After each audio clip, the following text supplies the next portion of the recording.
May seem like a long time ago, but it was just about a year since Tesla initially unveiled the Model Y, and I wanted to take a step back and acknowledge how much they have over-delivered on this vehicle now that people have actually taken delivery of this car. They're doing performance tests on it and crushing the numbers that Tesla gave us just a year ago. So the Model Y, I think, will be kind of a crowning example of over-delivery, which is something Tesla is really set on doing a lot with their unveilings. They want to give you numbers that they think are realistic and then beat them when the vehicle actually starts delivering. May be difficult to do that with the Cybertruck given the, current situation we're facing right now, but Model Y I think will be a prime example of them over-delivering in almost every single category. So what's the first category they over-delivered in? The timeline. That's the obvious one. When they unveiled this thing, they were expecting the very first versions to become available in the fall of 2020, and here they are, driving on city streets long before the fall of 2020. Thankfully, due to the design similarities with the Model 3, they were able to accelerate that volume ramp production process and deliver these things a full 6 months at least ahead of schedule, because fall could have easily meant November, December, so maybe even more than 6 months ahead of schedule. But the next big one that I think is super important right now, range. So initially, with any dual motor Model Y, they were promising 280 miles of expected range. They did keep that long range rear wheel drive option available though at the unveiling, and now we can't really get a direct answer from Tesla on whether or not they will be bringing that vehicle out. Part of me wonders if they only unveiled this so that they could say, hey, the Model Y can get up to 300 miles of range, but then once they figured out via power efficiency updates and how they could maximize range with the dual motors, oh wait, we can get well over 300 miles of range with the dual motor all-wheel drive. So why do we need the long range rear wheel drive at that point then? I wish Tesla would just keep it around for the sake of, hey, some of us don't care too much about traction or performance, but would love to maximize range, so if they could bring this one back, that would be amazing. But yeah,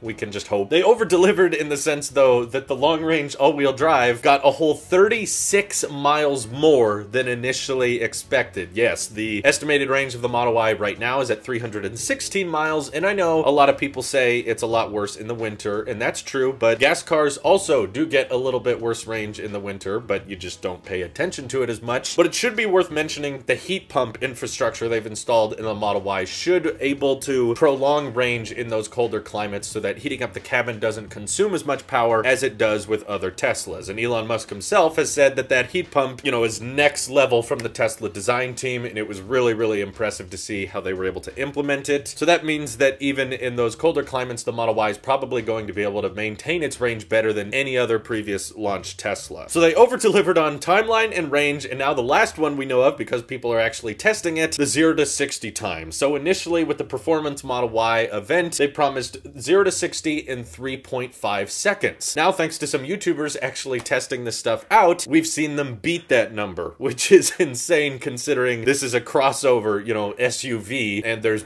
pretty much no other crossover SUV in this price segment that can compete with that 0 to 60 time, and YouTubers are already seeing times closer to 3.3 seconds, which puts it actually closer to the advertised performance of the Model 3 than it does the advertised performance Model Y. So I know 0.2 of a second may not seem like a lot, but when you're talking about 0 to 60 time, each one of those makes a substantial difference. So I think it's really awesome that within a year, Tesla was able to advertise that a vehicle would do this much, which was impressive enough as it is that, a $60,000 crossover could go 300 miles on a charge and also have 0 to 60 in 3.5 seconds. But no, that was still underestimating the true performance. They can actually beat that time, and that just gets me even more excited for the performance we'll likely see out of the Cybertrucks once those start delivering. I expect the range to be better than all of the advertised numbers between 250, 300, and 500. I think they will beat those, probably by a good 20 to 30 miles, which would be crazy to see an electric vehicle at 70 grand go well over 500 miles on a charge. I also expect the 0 to 60 times to be better than expected. Though when it comes to delivery times, given how everything is being pushed back these days, I think that could result in the Cybertruck maybe not reaching its delivery window of the end of 2021, but with the simplicity of the Cybertruck's design, hey, who knows? Maybe they'll be able to pick out a location for the factory, get it up and running a lot quicker than we think, and actually start delivering on those dual motor and tri-motor Cybertrucks by the end of 2021. But what do you guys think of Tesla's showcasing how you can underestimate your specs and still have them really impressive and then over-deliver once the product actually comes out? That gives me a lot of hope for the Tesla Roadster as well, being able to over-deliver on promised specs. Tesla semi-truck is also rumored to have better range than originally advertised, so I think this is a great form of marketing. I know Tesla doesn't spend much on advertising, but when you have the production model beating the concept, that's how you get word of mouth to be so powerful for you. Feel free to let me know your guys' thoughts down in the comments below. Thank you guys for watching, and I hope you have an excellent day. Take care.